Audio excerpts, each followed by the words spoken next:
Film yang berjudul The Dolphin Move menceritakan kehidupan ini benar-benar mirip dengan lemparan dadu di atas meja permainan. Baduk, sebuah permainan papan strategi yang sangat digemari di Korea, adalah contoh nyata dari hal itu. Seorang pemain baduk profesional ditarik oleh kakaknya untuk bertaruh dengan pemain para gangster yang pada akhirnya membawa kehancuran bagi keluarga mereka. Kakaknya kehilangan nyawa, sementara dia sendiri mendekam di penjara. Dari sudut kelam penjara, pemuda ini mulai merencanakan dan berlatih untuk membalas dendam pada kelompok gangster yang berbahaya. Semua kepahitan dan penderitaan yang mereka alami harus ada balasannya. Tanpa berlama-lama lagi, mari kita saksikan filmnya. Baduk adalah permainan papan strategi yang dimainkan oleh dua orang menggunakan batu hitam dan putih. Permainan ini juga dikenal dengan nama Goi, berasal dari Tiongkok dan sangat populer di Korea. Taesuk, seorang pemain baduk profesional, berpotensi dalam sebuah kejuaraan yang disiarkan di televisi. Namun malam itu, ia mengalami kekalahan yang merenggut gelarnya. Kakeknya Taesuk, Usuk, menyebutnya saat perjalanan pulang di tengah hujan yang sangat deras. Dengan semangat, Usuk mengajak Taesuk untuk membantunya dalam permainan baduk, mengungkapkan keinginan untuk bertaruh besar kepada Taesuk. Ketika Taesuk bertanya tentang siapa lawan yang akan dihadapi, Usuk meminta adiknya untuk tidak banyak berbicara dan mengikuti saja. Bersama temannya Kongsu, mereka mengajak Taesuk menuju suatu tempat. Meskipun hujan turun dengan deras, Taesuk mulai menyadari bahwa kakaknya sedang terlibat dalam perjudian besar melawan para gangster, dan dia merasa ragu untuk ikut serta. Namun Usuk berusaha meyakinkan Taesuk untuk percaya padanya dengan janji keuntungan yang sangat besar. Setelah berpikir cukup lama, Taesuk akhirnya setuju. Malam itu, mereka bertanding baduk melawan seorang pemain bernama Sunsu. Namun Sunsu mulai curiga bahwa Wusuk bermain curang, dan meskipun Wusuk berusaha berdalih, kenyataan adalah dia juga menggunakan cara curang. Taesuk dalam sebuah mobil yang terpantau kamera tersembunyi memberikan petunjuk kepada kakaknya. Permainan Sunsu didukung oleh beberapa orang yang menambah ketenangannya. Seorang peserta pertama menyerah dan digantikan oleh seorang wanita bernama Boykop yang sangat mahir dalam permainan tersebut. Saat Kongsu pergi ke toilet, Taesuk terpaksa mengambil alih, namun keadaan Kongsu kembali. Dia menyadari ada perubahan dalam permainan Sunsu. Wanita tersebut tampil menonjol, dan ketika Kongsu kembali ke toilet, sinyal kamera tersembunyi mulai terganggu oleh derasnya hujan. Wusuk berteriak melalui radio, tetapi sinyalnya hilang. Dalam keadaan terdesak, Wusuk mencoba berimprovisasi, tetapi sayangnya dia memilih langkah yang salah dan akhirnya kalah. Taesuk yang melihat melalui kamera menyadari bahwa langkah kakaknya adalah keputusan yang fatal. Dalam keadaan panik, Taesuk segera meminta Wusuk untuk segera keluar dari tempat tersebut. Tetapi malang, Wusuk langsung diserang. Nasib Taesuk pun tidak lebih baik. Mereka berdua mengalami nasib yang sama saat di dalam mobil diserang. Sementara itu Kongsu yang sedang dalam perjalanan kembali segera bersembunyi ketika melihat kedua rekannya terdesak. Taesuk diseret dan dihajar dengan brutal di tengah hujan yang terus mengguyur. Sementara keduanya dibawa pergi ke tempat yang tidak diketahui.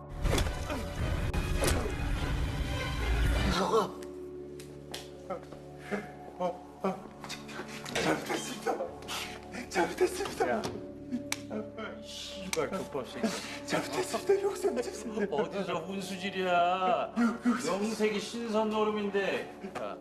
Mereka melakukan pemeriksaan terhadap uang yang dibawa Wusuk, dan ternyata uang tersebut adalah uang palsu. Mereka telah berbuat curang. Meskipun mereka tidak menyadari, lawan mereka juga tidak bermain dengan jujur. Kakaknya menderita siksaan yang sangat parah, sementara Taesuk terus meminta ampun. Boykop terkejut ketika melihat di televisi bahwa kelompok yang dibantu sedang menganiaya kedua orang dengan kejam. Orang yang memimpin itu bernama Ketua Oh Salsu. Dia memasuki ruangan dan mengancam Wusuk untuk menelan biji baduk. Jika tidak, adiknya akan dihabisi. Salsu juga memberikan tawaran kepada Taesuk. Jika dia bisa mengalahkannya, maka kakaknya akan dibebaskan. Selama permainan berlangsung, perhatian Taesuk teralih oleh penderitaan kakaknya. Dia terus meminta ampun kepada Salsu agar mereka dilepaskan dan mengungkapkan bahwa dia tidak bisa melanjutkan permainan ini. Salsu menusuk Taesuk dan kakaknya tetap dibunuh di hadapannya. Mereka bahkan berusaha menciptakan situasi seolah-olah Taesuklah yang menghabisi kakaknya sendiri. Inilah salah satu proses dalam film The Fiend Wolf, sebuah penjara di Seoul di mana seorang pria bernama Kim terus kalah dalam permainan baduk melawan kepala sel Hong. Dia dihina oleh orang-orang ini dan para penjahat tak mampu bermain baduk. Kepala sel Hong merasa dia tidak terlalu cerdas dalam permainan tersebut. Jika kalah terus harus membayar dengan cek jutaan won. Namun jika dia menang permintaan akan dipenuhi. Kim adalah salah satu kepala gangster terbesar di Seoul, sedang menjalani hukuman di penjara dan sering bermain baduk dengan bawahannya. Tetapi dia selalu kalah. Tiba-tiba ada orang yang berbicara, itu adalah Taesuk. Yang ternyata Taesuk dikurung bersama dengan para gangster tersebut. Tindakan ketua Kim untuk membantu Taesuk sangat mengejutkan dan menjadi titik balik yang luar biasa. Kim sangat gembira dan meminta Taesuk untuk bertanding melawan kepala sel Hong. Mereka sepakat untuk bertaruh. Jika Taesuk menang, dia meminta rokok, bir, serta cuti 1 hari. Taesuk menyiapkan cek 10 juta won dari ketua Kim sebagai taruhannya dan kepala sel Hong menyetujuinya. Permainan baduk pun dimulai dan ternyata Taesuk lah yang keluar sebagai pemenang. Kepala sel Hong memenuhi janjinya dan menetapkan syarat bahwa Taesuk akan dipindah ke sel isolasi selama 1 bulan sebelum cuti. Taesuk menyetujui ketentuan tersebut. Di dalam sel isolasi, seorang sering mengirim pesan melalui makanan dan mengajak bermain baduk. Orang itu ditahan di sel sebelahnya. Mereka bermain baduk dengan menggambar di dinding sel dan cara bergeraknya hanya melalui ketukan di dinding saja. Namun selama permainan itu Taesuk selalu kalah. Orang di sel sebelah tidak pernah berbicara padanya, hanya mengirim pesan lewat makanan. Taesuk pun penasaran dan bertanya siapa namanya, tetapi tidak ada jawaban yang diterimanya. Ketika penahan isolasi hampir selesai, orang itu mengirim pesan untuk bertemu seorang bernama Junim di Kwon Holdong. Setelah keluar dari sel isolasi, Taesuk mendekat kepada ketua gangster Kim dan memohon agar dia diajari bermain baduk. Sebagai imbalannya, Taesuk meminta ketua Kim untuk mengajari seni bela diri. Tangan kanan ketua Kim yang bernama Gang melatih Taesuk dengan keras. Inilah rutinitas Taesuk di penjara, berlatih bela diri, mengajarkan ketua Kim bermain baduk, dan bertanding baduk melawan kepala sel Hong. Tentu saja kemampuan bela diri Taesuk meningkat pesat seiring berjalannya waktu, berbuah dari latihan bertahun-tahun yang dilakukan bahkan hingga membuat kepala sel Hong kesal di kantornya. Sementara itu Taesuk yang sedang berlatih bela diri, dia terus melawan geng dan menghadapi anak buah ketua Kim secara berkelompok.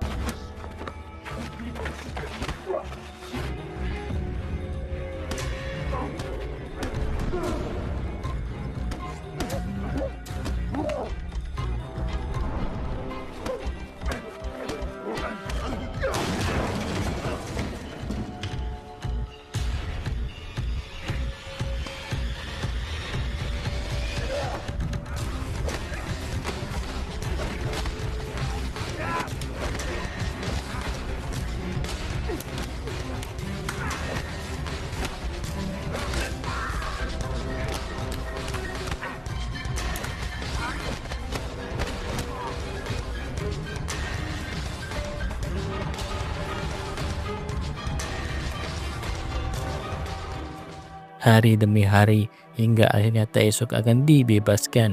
Ketua Kim menawarkan kesempatan untuk bekerja sama dengan Taesuk, tetapi Taesuk menolaknya, mengungkapkan bahwa ia harus membalas dendam untuk kakaknya. Ketua Kim pun berkata bahwa jika Taesuk masih hidup, dia akan memberikan peluang besar untuknya. Di luar penjara, Taesuk berada di suatu tempat dengan anak buah ketua Kim yang mengantar sejumlah uang yang sangat banyak di bagasi mobil. Setelah dia keluar dari penjara, ketua Kim memberikan akomodasi untuk Taesuk. yang kini sudah berada di sebuah gedung mempersiapkan rencana balas dendamnya. Sementara itu ketua Ohsalso dan rekan-rekannya tiba di markas gangster Mandarin mencari kandidat yang bisa mereka ajak bermain baduk. Mereka akhirnya menemukan seorang anak perempuan yang cocok, tetapi para gangster meminta uang yang cukup besar. Salsu langsung menguji kemampuan anak tersebut dan dia menunjukkan potensi yang luar biasa dalam bermain baduk. Dengan mudah menyelesaikan tes yang diberikan, Salsu segera menebus anak itu, meletakkan koper di ruang dan membawa bocah ini turun menuju mobil. Namun kepala gangster di atas ingin mendapatkan keuntungan lebih dan memerintahkan anak buahnya untuk menghabisi orang-orang tadi. Ternyata Salsu sudah menunggu dan menghabisi para gangster tersebut, membawa satu trofi ke atas dan menumpas semua sisa gangster yang ada.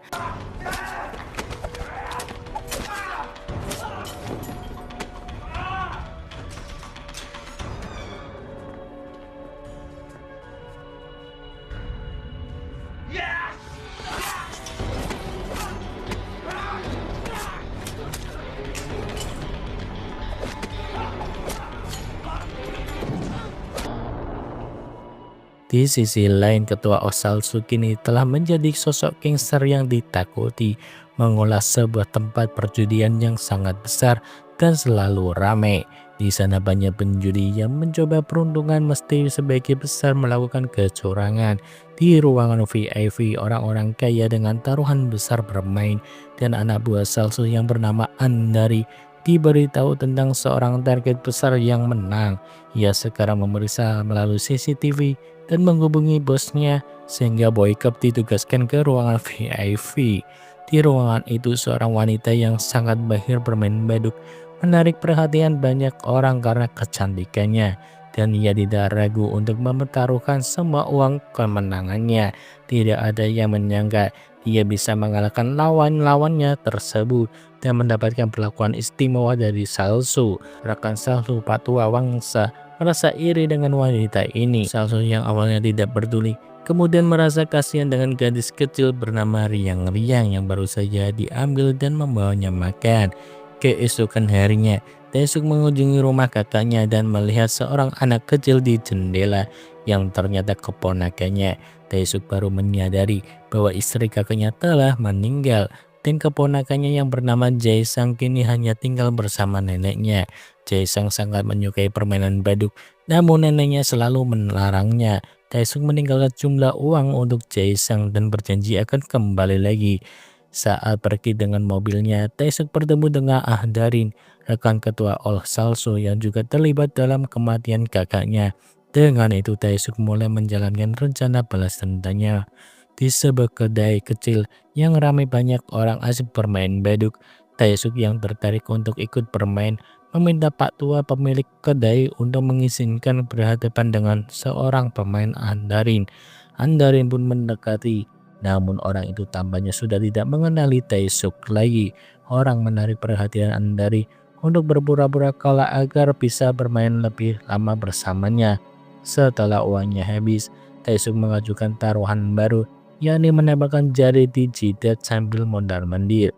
Saat itu pergi ke toilet, menelpon temannya. Andari mengeluh tentang permainan bodoh yang baru saja ditemukannya. Taesuk pun meminta izin kepada Pak Tua untuk keluar sejenak dan meminta sejumlah uang. Sekarang Andarin tidak lagi waspada terhadapnya. Mereka pun bermain dan Taesuk berhasil meraih kemenangan.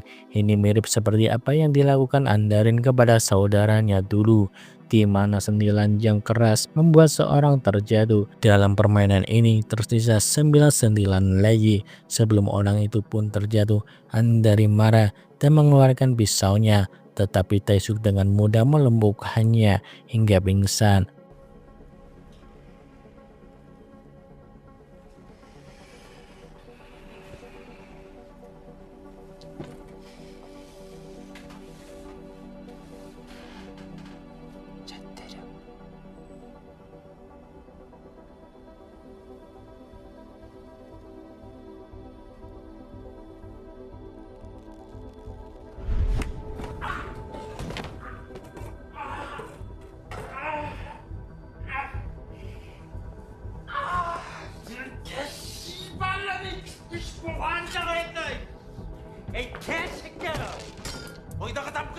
좌상기, 우상기 중앙으로 확 꽂아버려. 야, 씨발 새끼가. Ketika Andari sadar, dia mendapati dirinya terikat pada tiang. Taesuk mengingatkannya siapa dirinya, dan perlahan Andari ingat bahwa Taesuk adalah adik dari Wosuk yang pernah mereka tipu. Taesuk kemudian menutup mulutnya dan memberikan sejumlah sentilan. Orang itu masih menunjukkan keberaniannya dan mengajak Taesuk. Dia pun menerima hukumannya setimpal, sama seperti yang mereka lakukan kepada kakaknya, yaitu menelan biji baduk, sebuah tindakan yang kejam. Di sisi lain, Kang Su yang juga selamat dari kejadian traumatis itu menunjukkan hidupnya sebagai penipu dalam permainan baduk. Dalam suatu kesempatan, Taesuk menemukan Kang Su yang sudah dikejar oleh sekelompok orang. Ia menawarkan informasi tentang seorang bernama Woksu. Pada awalnya Kang Su enggak mengakui bahwa dia mengenal orang itu, hingga Taesuk harus memberikan ancaman terlebih dahulu. Taesuk membawa Kang Su ke tempat persembunyiannya dan menanyakannya mengenai bos gangster tersebut. Kang Su jelas tidak ingin terlibat dengan bos gangster, tetapi setelah Taesuk menawarkan sejumlah uang, dia akhirnya setuju untuk membantunya. Kemudian lalu mencari seseorang bernama Junim di Guanjol, yang ternyata adalah seorang tunanetra yang sangat mahir bermain baduk. Kehebatannya dikenal di Guan, dan Taesuk pun menantang Junim untuk bermain agar bisa berbincang. Dalam permainan itu, Taesuk sengaja kalah dan mentraktir Junim minuman agar mereka bisa berdiskusi. Taesuk menawarkan Junim untuk bekerja sama dalam menjatuhkan bos gangster Salsu. Secara mengejutkan, Junim juga memiliki pengalaman buruk dengan Salsu di masa lalu dan langsung menolak tawaran itu. Namun Taesuk terus meyakinkan hingga akhirnya Junim setuju untuk memperkenalkan pada Moksu yang juga menyimpan dendam terhadap Salsu. Mereka pun mengajak Moksu untuk bergabung dalam misi balas dendam ini.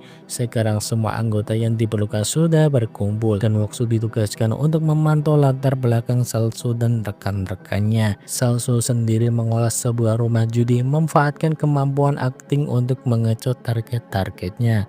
Sonsu biasanya menangani para pemain VIP yang membawa banyak keuntungan, sementara Master Wang bersembunyi di balik semua judi yang dilakukan Sonsu dengan identitas rahasia, mengolah sebuah akademis kaligrafi. Tak lupa mereka juga memiliki Ahtari yang mengajarkan pekerjaan kotor untuk mereka. Selain mereka, Salsu juga memiliki seorang rekan wanita yang bernama Boykov. Dia adalah mantan juara baduk yang berhasil meraih prestasi di usia 20. Namun sekarang menginjak usia 20 tahun, ia menghilang dan tiba-tiba muncul sebagai seorang bawahan di Salsu, menjalani sebuah bar. Di bar tersebut, ia sering mengajak pelanggannya untuk bermain mahjong dan memanfaatkan kesempatan itu. Ia berusaha mendekat seorang wanita untuk bisa masuk lebih dekat dengan lingkaran Salsu yang dipimpin oleh ketua gangster Taesuk. Namun ketika ia mengajak wanita tersebut bermain baduk, dia dengan tegas menolaknya. Saat Taesuk berencana untuk keluar dari bar itu, bertemu dengan Salsu. Menariknya, Salsu tidak mengenali Taesuk karena perubahan penampilannya. Taesuk dan timnya pun merancang strategi untuk memancing bos geng Salsu. Moksu menjadi kunci keberhasilan mereka menciptakan alat-alat yang digunakan untuk berbuat curang. Mereka orang terpercaya oleh keahlian Moksu yang luar biasa. Kongsu ditunjuk sebagai umpan bagi Salsu. Moksu juga membuat identitas baru untuk Kongsu, menyesuaikan diri agar bisa menjadi target bos Salsu itu. Sebagai seseorang yang tidak mau kalah, meski tak begitu pandai bermain baduk, Kongsu terus menghabiskan uangnya untuk berjudi di rumah judi milik bos gangster dan berpura-pura kalah. Mereka berusaha menarik perhatian Sonsu. Hanya momen yang ditunggu-tunggu tiba. Kongsu secara tiba-tiba membalikkan keadaan dan memenangkan permainan ini. Bantuan dari Junim pun membuat Kongsu dapat bermain dengan curang agar meraih kemenangan. Namun ketika Kongsu berhasil, lawan mainnya menuduhnya berbuat curang. Unduknya Kongsu dan rekan-rekannya telah merencanakan rencana dengan cermat, bekerja sama dengan pegawai di sana sehingga semua bukti kecurangan berhasil dihilangkan. Saat lawannya meriksa Kongsu, mereka tidak menemukan apapun. Taesuk mengamati situasi tersebut dengan seksama. Keributan yang ditimbulkan Kongsu ternyata menarik Sonsu keluar. Orang ini kemudian Kongsu dan menawarkan untuk bermain baduk bersama. Rencana mereka pun berjalan dengan mulus. Kongsu berpura-pura keluar sejenak untuk menghirup udara segar dan segera membayar pegawai yang membantunya sebelumnya. Ternyata pegawai itu juga sedang melakukan penyamaran. Sementara itu Taesuk masih asik bermain mahjong di bar tempat para pekerja. Dan akhirnya ia mendapatkan kesempatan untuk bermain melawan ketua gangster Chalsu. Taesuk sukses memenangkan permainan itu dan mengajak mereka minum bersama. Namun bos gangster tersebut menolak ajakannya. Kemenangan Taesuk ternyata karena boykot yang sengaja mengalah. Taesuk menyadari hal itu. Tak lama kemudian ponsel boykot mendering dengan panggilan dari Chalsu. Chalsu meminta boykot untuk mengalih informasi mengenai latar belakang Taesuk. Boykot menjelaskan bahwa Taesuk adalah seorang yang biasa saja, sama seperti yang pernah diceritakan oleh Taesuk kepada orang-orang di bar. Namun Chalsu tetap meragukan keterangan boykot. Ia mengancam wanita itu agar jangan sampai berbohong padanya. Taesuk kembali ke markas dan bertemu dengan Moksu yang telah menyiapkan alat untuk mereka berbuat curang. Kali ini Moksu menciptakan sebuah papan baduk yang dapat dipantau dari jarak jauh. Inilah perangkat yang akan mereka gunakan untuk bermain antara Kongsu melawan Sonsu, tangan kanan bos gangster. Taesuk meyakinkan Kongsu untuk tidak khawatir karena Sonsu pasti akan mengalah di awal permainan, dan tebakan itu terbukti akurat. Sonsu memang mengalah pada Kongsu dan mengajaknya bermain lagi. Tak lama setelah itu, mereka sepakat untuk melanjutkan permainan di tempat Kongsu. Sebelum permainan dimulai, Sonsu mengecek setiap sudut tempat itu, namun ia tak menemukan hal yang mencurigakan. Begitu permainan dimulai, Sonsu tak menyadari bahwa papan baru tersebut telah dimodifikasi. Pada akhirnya Kongsu berhasil memenangkannya berkat bantuan Taesuk. Sonsu merasa curiga karena tiba-tiba Kongsu bisa bermain dengan sangat baik. Setelah permainan usai, Sonsu segera mendatangi Master Wang untuk meminta bantuan. Dan Master Wang meminta imbalan yang setara karena dia harus merahasiakan hal ini dari bos Chalsu. Sonsu pun terpaksa setuju. Keesokan harinya Sonsu kembali menantang Kongsu untuk bermain dengan taruhan uang yang cukup besar. Keduanya sama-sama melakukan kecurangan. Dalam permainan Sonsu dibantu oleh Master Wang, sementara Kongsu sendiri dibantu oleh Master Junim. Junim sudah mengetahui bahwa lawannya adalah Master Wang dan memperlihatkan cara bermainnya. Selama permainan berlangsung, Kongsu berusaha mengalihkan perhatian Master Wang yang kemudian memberitahu Sonsu ketika ia mulai kalah. Sonsu pun marah dan ingin mengajar Kongsu, namun Taesuk berhasil menggantikannya dan kedua pun terlibat dalam perkelahian.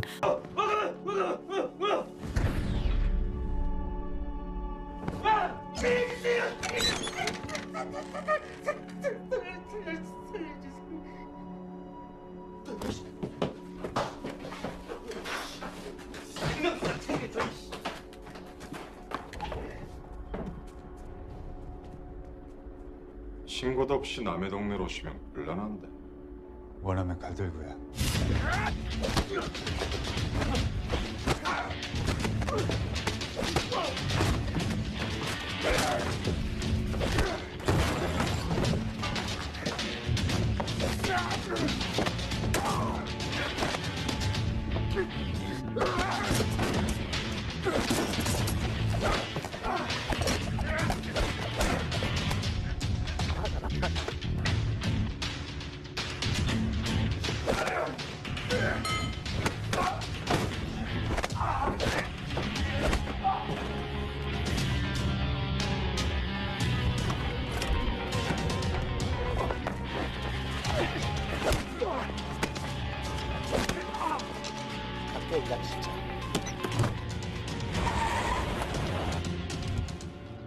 Saat kecurangan mereka terbongkar, Master Wang mencoba melarikan diri, tetapi Moksun mengejarnya.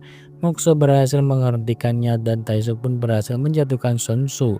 Mereka membawa Sun Tzu ke tanpa sebuah lemari pendingin yang sangat besar dan Taesuk pun menantangnya untuk bermain baduk. Siapapun yang menang dari permainan ini diperbolehkan keluar dari lemari pendingin tersebut. Sun Tzu tak punya pilihan lain karena suhu di dalam lemari pendingin itu semakin menurun. Permainan pun dimulai.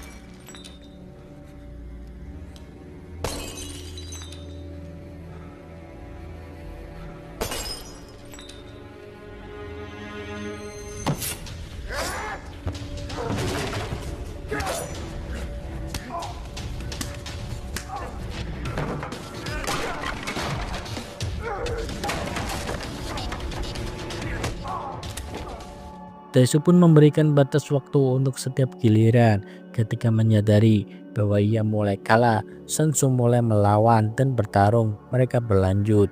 Namun pada akhirnya Sun Tzu juga harus mengakui kekalahannya. Sebelum pergi, Taesuk mengucapkan kalimat terakhir yang sebelumnya diucapkan oleh Sun Tzu kepada kakaknya. Sebagai petunjuk untuk memecah kode gembok di lokasi tersebut, Taesuk meninggalkan sebuah petunjuk. Namun Sun Tzu tak bisa memecah kode itu. Dia pun terkurung dan meninggal di tempat tersebut. Sementara itu Taesuk mendekati Boykop yang membuat hubungan mereka semakin dekat. Bahkan mereka sering bermain baduk bersama. Salsu akhirnya mengetahui nasib tangan kanannya dan menyadari apa yang terjadi pada Andarin. Namun kejutan dari Taesuk tidak berhenti di situ. Ia juga menangkap Master Wang di kantornya dan memaksanya untuk bermain baduk. Taesuk menantang Master Wang menawarkan 6 miliar won jika ia bisa mengalahkannya. Sementara Master Wang jika kalah ia harus menyerahkan lidahnya. Salsu pun mendesak Master Wang untuk menerima tawaran Taesuk. Pertarungan baduk antara kedua pun berlangsung. Taesuk mulai membutuhkan waktu lebih lama untuk berpikir, sementara Master Wang merasa semakin percaya diri. Namun itu semua hanyalah sebuah trik dari Taesuk. Ia berhasil membalikkan keadaan dan akhirnya memojokkan Master Wang hingga berhasil mengalahkannya. Taesuk pun menuntut permintaannya dan Salsu terpaksa menghukum Master Wang. Sebelum berpisah, Taesuk mengirim pesan terakhir mengingatkan bahwa ia selalu memantau gerak-gerik Master Wang dari jarak jauh. Ketua gangster ini tak mengira tekad Taesuk untuk balas dendam begitu kuat. Taesuk merayakan keberhasilan bersama timnya. Mereka berkumpul dan berbagi cerita. Junim menceritakan pengalaman pertamanya bermain baduk yang diajarkan oleh seorang pria yang kemudian menghilang setelah 1 tahun. Taesuk menduga pria itu mungkin adalah orang yang pernah menemaninya di sel penjara, yang mengenalkan kepada Junim pemain baduk di sel isolasi. Saat di penjara, Taesuk berusaha mencari pria tersebut, bahkan meriksa sel sebelah tetapi tidak menemukan siapapun. Seolah-olah ia hanya bermain baduk dengan bayangannya sendiri. Junim pun mendengarkan kabar bahwa ahli baduk itu kini berada di Busan dan dijuluki hantu atau orang sebut The Ghost. Pada hari itu Juna meminta Kongsu untuk menemaninya belanja tanpa menyadari bahwa bahaya sedang mengintai mereka. Di perjalanan mereka dihadang oleh anak buah Salso yang mengincar Kongsu. Ternyata ada pegawai yang berkhianat dan membocorkan rahasia mereka sehingga mereka ditangkap. Junin dan Kongsu dibawa untuk bertemu Salsu. Dengan senang hati, Salsu menyambut kembali Junin. Namun dia menghukum Kongsu yang berani membohonginya. Meski begitu, Salsu memberikan kesempatan kepada Kongsu dengan menghadapkan teka-teki baduk yang sama yang pernah diberikan kepada Taesuk dan Sun Tzu. Tiap kali Kongsu salah, Salsu pun akan mematahkan jarinya. Kongsu berjuang dengan keras untuk bertahan, namun pada kesempatan ketiga, dia akhirnya berhasil dan mendapatkan jawabannya. Salsu pun mengetahui identitas asli Taesuk. Dengan segera Salsu menelpon Taesuk dan mengajaknya bermain baduk, bahkan mempertaruhkan nyawa rekannya. Taesuk menerima undangan tersebut dan segera menuju ke lokasi. Sembari menunggu kedatangan Taesuk, Salso mengajak Kongsu bermain. Junim melihat situasi tersebut menawarkan dirinya untuk menggantikan Kongsu.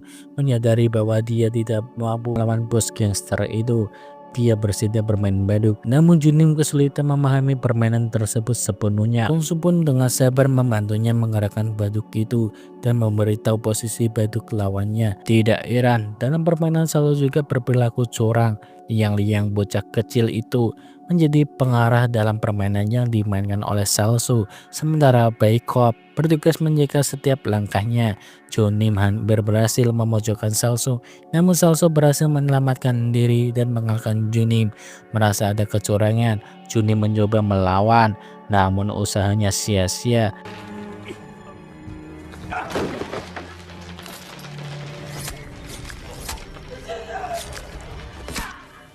Saat Taesuk tiba di lokasi tersebut, dia terkejut melihat kondisi Junim yang terluka parah. Taesuk memutuskan untuk membawa Junim ke rumah sakit terlebih dahulu. Junim mencoba mengingatkan Taesuk bahwa dia sedang bermain melawan seorang anak kecil. Junim merasa Taesuk tidak akan bisa mengalahkan Salso dan bahwa nyawanya tidak bisa diselamatkan. Taesuk sangat marah. Dia merasa tak berdaya untuk menyelamatkan sahabatnya. Salso merencanakan menghabisi Baikop dan Liang jika dia kalah. Meskipun Taesuk tak bisa menyelamatkan Junim, dia bersumpah untuk membalaskan dendam. Dia pun menantang Salso untuk bertanding baduk. Salso telah menunggunya di tempat yang dipenuhi anak buahnya. Baikop pernah mengingatkan Taesuk agar tidak bermain baduk melawan anak kecil karena dia tidak akan menang. Meskipun banyak hal berusaha menghentikannya, Taesuk tetap bertekad untuk mengalahkan Salso. Pertandingan pun dimulai dengan Salso mendapatkan dukungan dari Liang dan Baikop. Di tengah pertarungan, Salso memerintahkan anak buahnya untuk menyerang Moksu yang berusaha melawan tetapi terjepit oleh jumlah lawan yang sangat banyak dan kelelahan. 하왈이라는 게 항상 어렵소. 그래서 죽고 사는 문제는 싸움이 발생하지. 죽을지 살지.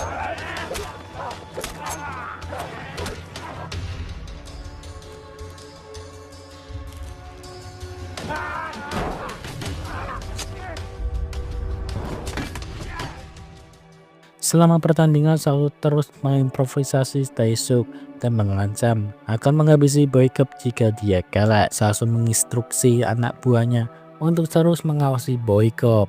Liang sangat khawatir akan keselamatan Kak Baikop. Dalam diam-diam, Baikop memberikan arahan kepada Liang agar tidak ketahuan oleh anak buah Salso. Liang menyadari bahwa Baikop berusaha membuat permainan seimbang. Akhirnya permainan tersebut berhasil seri. Salso tak terima dan memerintahkan anak buahnya untuk membawa Baikop ke ruangan mereka sebelum menyerangnya. Taesuk tidak tinggal diam. Dia melawan semua anak buah Salso yang menghadangnya. Salso terkejut melihat peningkatan kemampuan Taesuk yang semakin hebat.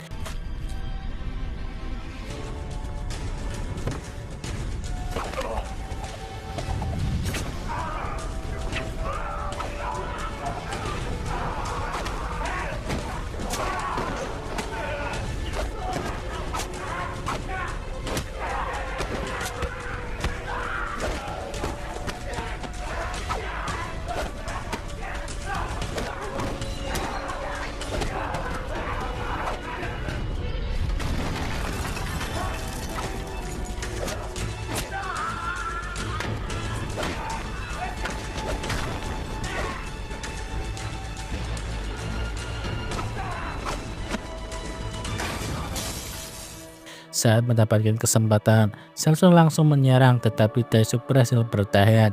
Dia dengan gigi mengalahkan semua anak buah Salso, menyisakan Salso sendiri. Salso pun melawan tanpa ampun dan berhasil mengalahkan Salso meski dalam keadaan lemah dan terluka. Di sisi lain, Baikop juga sudah pingsan. Liang mendekati Taesuk dan membantunya. Taesuk merawat semua lukanya. Keesokan harinya, mereka pergi ke kediaman anak Junim untuk memberikan sesuatu sebagai peninggalan dari sang ayah. Taesuk juga mengunjungi anak keponakannya. Wongsu dan memberikan sejumlah uang. Anak Wongsu masih menyimpan minat pada permainan badut, tetapi harus merahasiakan dari neneknya. Taesuk meninggalkan sebuah ponsel agar mereka tetap dapat berkomunikasi, dan Taesuk akan memulai perjalanan baru. Dan film yang seru serta penuh keadrenalin ini telah sampai pada akhir kisahnya. Kami berharap Anda terhibur. Terima kasih telah meluangkan waktu untuk menikmati konten di channel ini. Jika tidak keberatan, mohon dukungan dari teman-teman untuk subscribe channel ini dan menyalakan lonceng notifikasinya. Semoga kita semua senantiasa diberi kesehatan dan rezeki yang lancar. Sampai jumpa di serial atau film kami yang berikutnya guys. Selamat tinggal.